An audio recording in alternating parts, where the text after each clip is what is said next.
Let's pray. Gracious God and Heavenly Father, give us hope. In the powerful and precious name of your Son, Jesus, amen. Become like little children if you want to inherit the kingdom of God.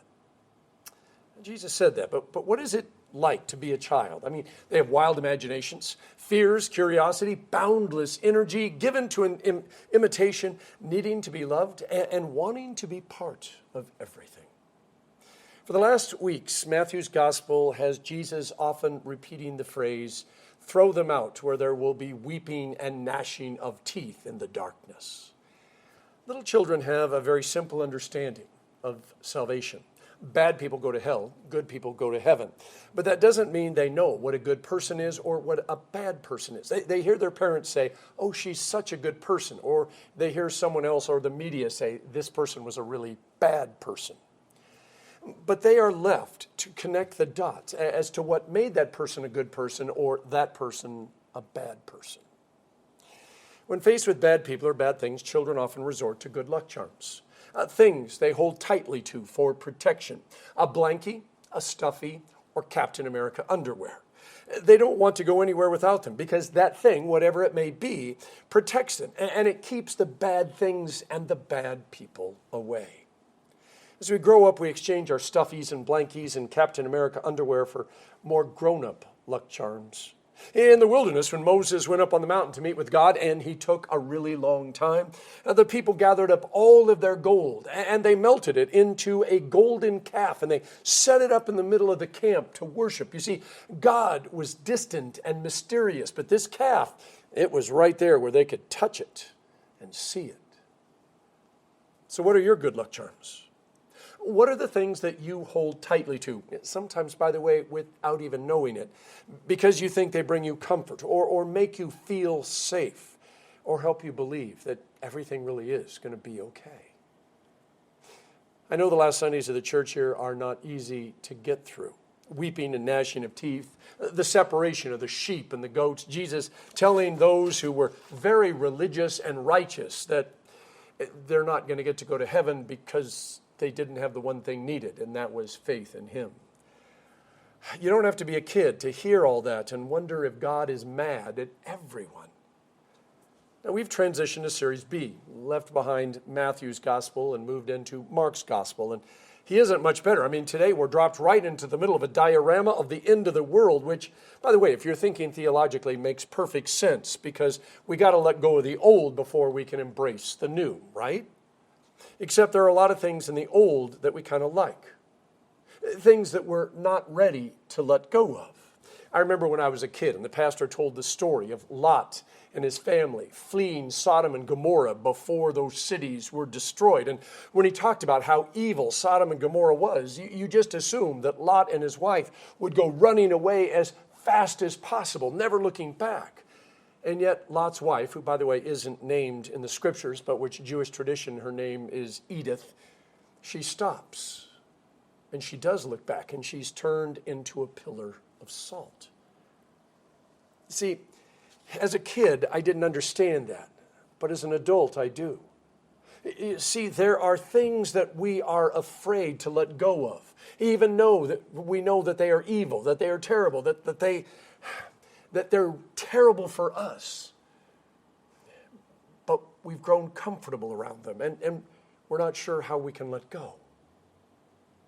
Jesus is leaving the temple after Bible study. One of the disciples, obviously a small-town boy, is just gawking at all the big buildings, maybe the first time been to Jerusalem. And he turns to Jesus and he says, "Look at all these amazing buildings." And Jesus turns and Jesus says, "They're all going to fall down like Humpty Dumpty." They walk over to the Mount of Olives, right across the street from the Temple Mount. And Peter, James, John, and Andrew turn to Jesus and say, "So when is Humpty Dumpty going to fall down?" And we get to listen in on the conversation, knowing, by the way, the very next chapters in Mark's gospel are filled with Jesus being arrested, tried, although it was a terrible court, beaten, whipped, crucified, and buried. So when Jesus says, "You do not know when the master of the house will come, in the evening, or at midnight, or at the cock crow, or at dawn," he's telling his friends they are not in charge of time, but he knows who is. And they need to trust him because everything that's about to happen is all part of God's perfect plan. Now, if we listen carefully, if we see this as a lesson in more than just time, it's also a preview of the days ahead. It makes a lot more sense. Jesus starts with evening. Now, the evening he's referring to is going to come a lot sooner rather than later because it starts with the Passover meal where God reminds his people of all of his promises and that he is a God who never ever breaks his promises.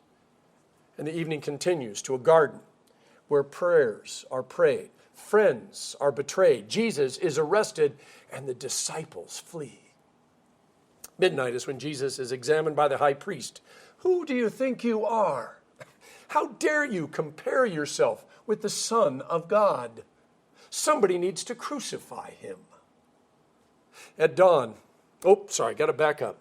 When the cock crows the third time, the one who promised never to leave his side, but who fled and denied Jesus 3 times and even said, I do not know the man. Well, Peter is left crushed and hopeless. And then finally at dawn, where Jesus is condemned by the crowd, screaming, crucify him, and sentenced to death by Pilate. Jesus says, you do not know when the master of the house will come, in the evening, or at midnight, or at the cockcrow, or at dawn. But if you're paying attention, you might catch a holy glimpse of God at work as he comes in the evening, and at midnight, and even when the cock crows, and even at the dawn, in order to save you. Jesus goes on to say, the sun will be darkened and the moon will not give its light. Now, even St. Mark notes, as Jesus hung on the cross, the sun stopped shining and a darkness came over the whole earth. Even after the sun returned and the moon began to glow, there was still a darkness hanging over all of God's people because the Son of God had been buried in a tomb, nail holes in his hands and feet, a giant piercing in his side. And then they rolled a stone in front, saying, that's what you get for believing in him. So why are we talking about Holy Week when it is Advent? Isn't Advent supposed to be full of cookies and parties, eggnog and candles? That's just what we have made it into, mostly because we didn't want to go through a second Lent. It's also why we have turned Christmas into a holiday of excess. We are looking for answers, for hope, for light, for what's going to make us feel good. And the deep darkness of Advent is just, too depressing. And so we rebranded Advent as Christmas light.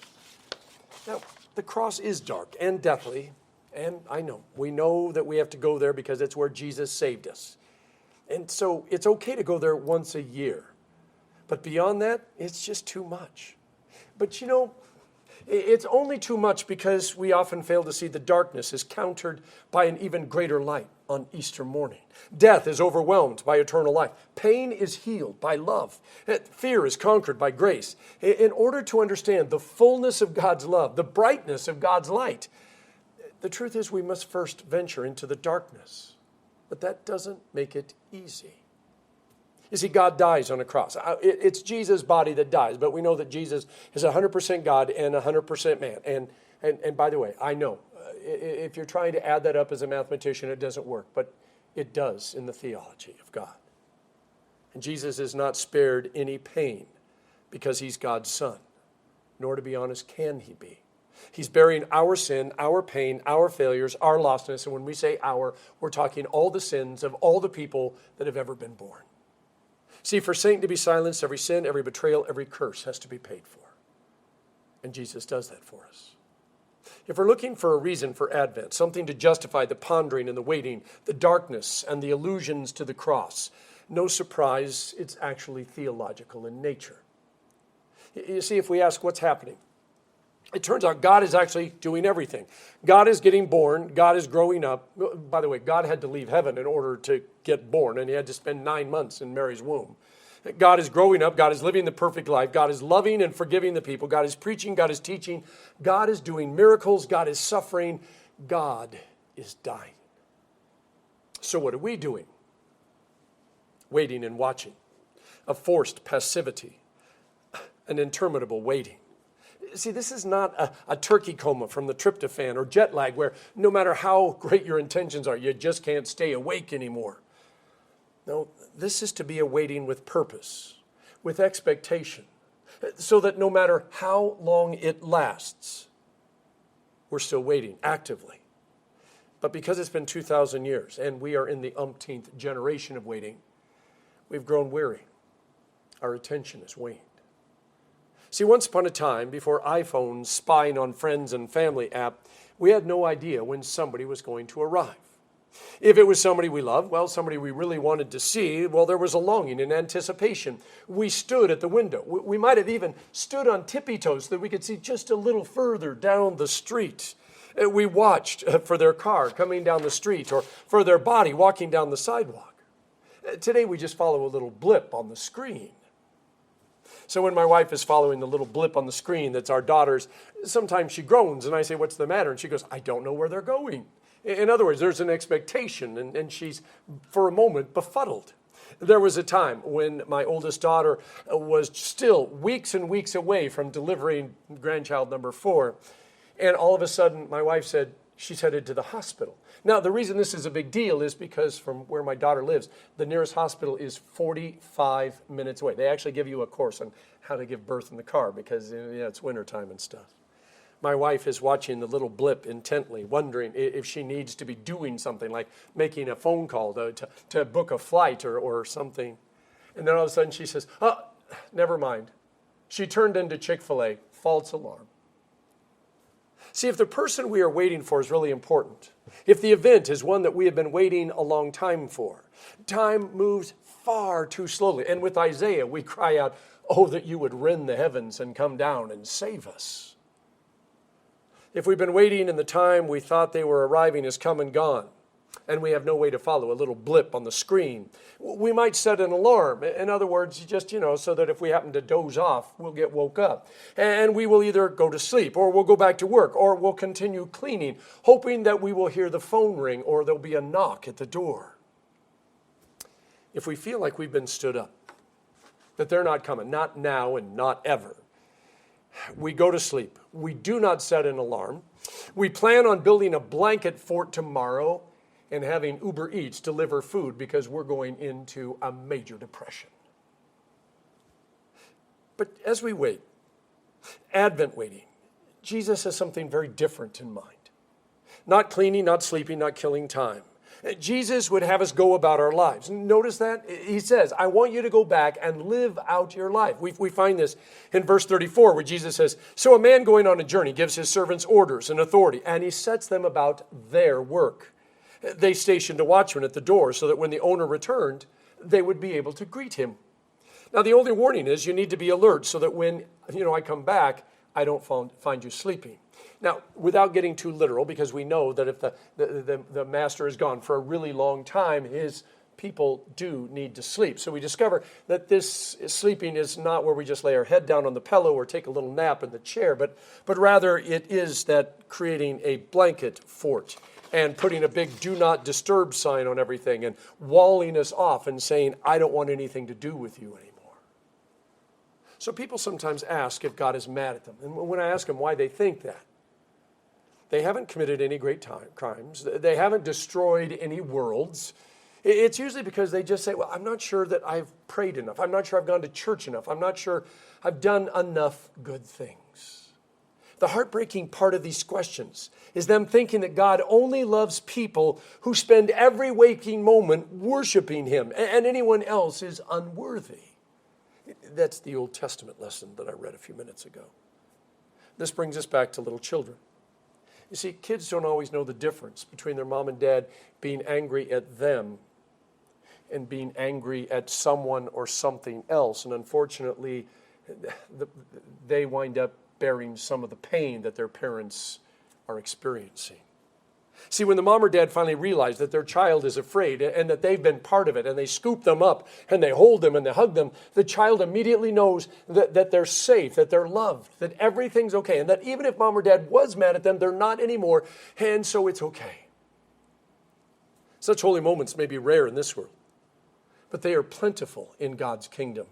The woman at the well, the man born blind, the 10th leper, the centurion's servant, the thief on the cross, Mary Magdalene, Matthew, the tax collector, and it goes on and on and on. They all lived in spiritual uncertainty, thinking that God was angry at them.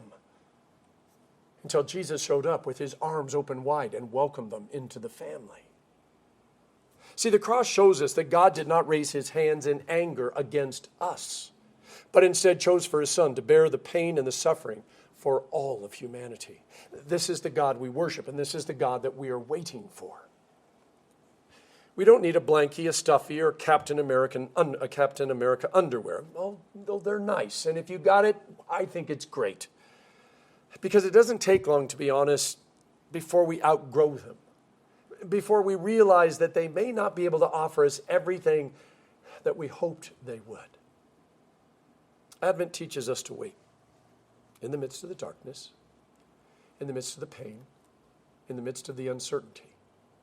See, this is what the heart of the season is about. Waiting, even though we're not always exactly sure what we are waiting for, other than Jesus. Nor can we necessarily put words to describe exactly what we think is going to happen. But we know that we're going to know when it arrives. And that it will be worth the wait. And that suddenly it's all going to be okay. Because Jesus is going to scoop us up and hold us. And whatever fears, whatever anxiety, whatever worries we had will simply melt away. We who live much of our lives in the darkness are not waiting just for Advent, but we're actually waiting our whole life for light and life, which is both redemptive and terrifying at the same time. It's redemptive because it puts an end to the darkness and to the waiting, and suddenly we're in the presence of God and everything is healed.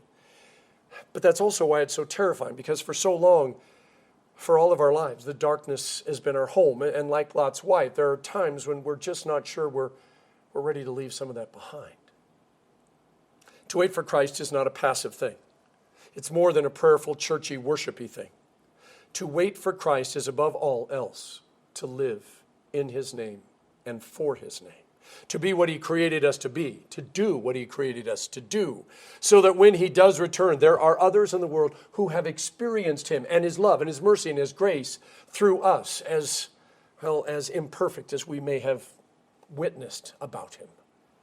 See, one thing is certain. If we do not bring light and life and healing and forgiveness to the world, nobody else is going to do that. Which is to say, our waiting is really simply nothing more than us living with hope and sharing that hope with others around us. Perhaps we can begin our Advent waiting and living in the most simple of ways. When somebody greets us with now the new standard, Happy Holidays, we simply turn and say, Merry Christmas. Not meanly, not sticking it to them, but simply saying that Christmas without Christ is just a mess. You see, these 4 weeks are leading us to a stable and a manger, and most importantly, a child who is worth waiting for. He's the only one who can help us become like little children and worship and live with a wild imagination of what God is able to do, and a reverent fear for God's power, and curiosity about heaven and eternity, and boundless energy to love and to forgive and to encourage the people around us, and given to imitation as we try to follow Jesus, and a need to be loved, and discovering that love in Jesus, and wanting to be part of things, especially part of things that are forever and ever. In the name of the Father, and of the Son, and of the Holy Spirit. Amen.